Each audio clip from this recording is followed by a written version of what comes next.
მოგესალმებით, ამ ვიდეოში ვნახოთ, როგორ შეგვიძლია დავიწყოთ თამაში და ჩავთვოთ მოსწავლეები თამაში. ჩვენ მიერ შექმნილი ვიქტორინის მოსაძებნად გადავდივართ კაჰოუტში, სადაც გამოჩნდება ჩამონათვალი. მოდით მე ამ შემთხვევაში ავირჩევ ტესტი ბუნებაში, მეოთხე კლასი, ვაწვევი თამაშს, play და გვაქვს ორი ტიპის, ასე ვთქვათ, თამაშის წარმართვა. პირველი, როდესაც თამაში მიმდინარეობს პირდაპირ ეთერში, ესე რა ვთქვათ, live-ში, თუ მე დავაწვევი ამ ღილაკს, ამ შემთხვევაში მე დამჭირდება, რომ მონაწილეები ამ ეტაპზე იყვნენ კომპიუტერებთან და ჩვენ ერთობლივად, ესე ვთქვათ, ჩავერთოთ ამ თამაში. როგორც ხედავთ, შეგვიძლია ინდივიდუალურად ვათამაშოთ ბავშვები თავის კომპიუტერიდან, პლანშეტიდან, ან მობილური ტელეფონიდან, ან შეგვიძლია გავაკეთოთ ჯგუფური მუშაობა, ეს განსაკუთრებით ვიქტორინების დროს შეგვიძლია შევიყვანოთ, ესე ვთქვათ, ჯგუფების სახელები და ჯგუფებად ვათამაშოთ. მოდით მე ავირჩევ კლასიკურ ვარიანტს და როგორ ჩაერთვება მოსწავლე თამაში. ეხლა მოხდა თამაშის კოდის გენერირება, აი პინის გენერირება. მოსწავლემ თავის device-ში, როგორც გითხარით, შეიძლება იყოს მობილური ტელეფონი, iPad-ი, პლანშეტი, კომპიუტერი და ასე შემდეგ. უნდა ჩაწეროს მისამართი kahoot.it, შემდეგ მას მოსთხოვს თვითონ საიტი თამაშის პინის ჩაწერას და გადაიწერს აი ამ პინს და შემდეგ აუცილებლად მოსთხოვს სახელის მითითებას, როგორც კი მოსწავლე ჩაწერს სახელს, შესაბამისად აი აქ მოთამაშეების ჩამონათვალში გამოჩნდება მისი სახელი. როგორც ხედავთ, მე შემოვედი როგორც მოსწავლე და ჩემი სახელი ამ შემთხვევაში აისახა აი აქ, ესე ვთქვათ, მოთამაშეებში. რამდენი მოთამაშეც შემოვერდება, იმდენი სახელი აქ აუცილებლად გამოჩნდება.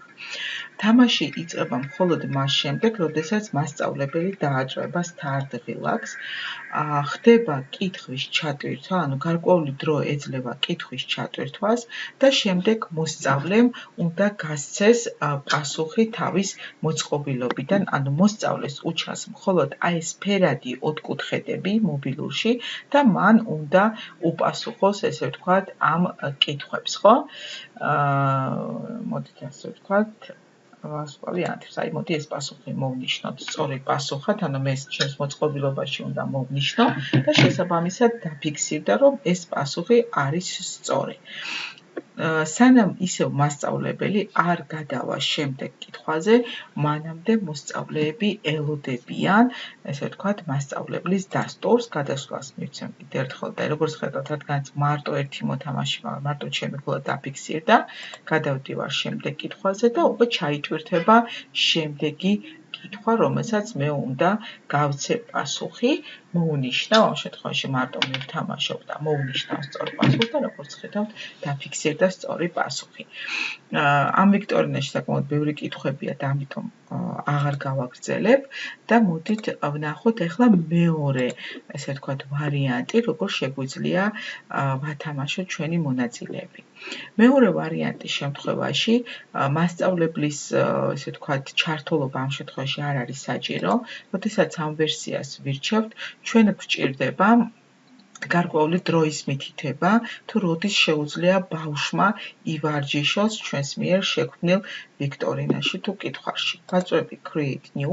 მე შემიძლია ეს გამოვიყენო როგორც შეფასების ინსტრუმენტის და ასევე როგორც ცოდნის გამტკიცება. აი მაგალითად მეუნება დრო, ანუ როდის, ესე ვთქვათ, შეძლებენ მონაწილეები, რომ ჩაერთონ, როდემდე შეძლებათ, რომ ჩაერთონ მოცემულ, ესე ვთქვათ, ვიქტორინაში, ავტომატურად პროგრამა გვაძლევს 3 დღეს, თუმცა მე ეს დრო შემიძლია შევცვალო და მაგალითად 6 იანვრამდე მივცე დრო. ტაიმერი ჩვეულებრივ ჩართულია, რა დროც მე მაქვს გამოყოფილი თითოეულ კითხვისათვის ეს ჩართულია. არ არის ჩართული, როგორც ხედავთ, კითხვების არევა, ანუ თანმიმდევრობა მე შემიძლია ჩავთო, რომ აურიოს და არ გირჩევთ, რომ ჩართოთ nickname generator-ი, ანუ ამ შემთხვევაში თვითონ საიტი აგენერირებს და რაღაც პირობით სახელებს აძლევს მონაწილეებს. თუ ეს ღილაკი არის გამორთული, ამ შემთხვევაში მოსწავლემ თავად უნდა ჩაწეროს თავისი nickname-ი, ну სასურველი იქნება იქნება თუ ეს იქნება სახელი და გვარი. და უკვე მოსწავლეს ჩვენგან დამოუკიდებლად თავად შეუძლია თამაში და ამ შემთხვევაში მასწავლებლის ჩართულობა აქ არ არის საჭირო. მოსწავლე როდესაც დაასრულებს მოცემულ თამაში მონაწილეობას, შემდგომში მასწავლებელს აი აქ მოთამაშეებში შეუძლია ნახოს იმ მოსწავლეების, ესე ვთქვათ, სახელები და გვარები, ვინც უკვე ითამაშებენ და გარკვეულ ქულებს ააგროვებენ.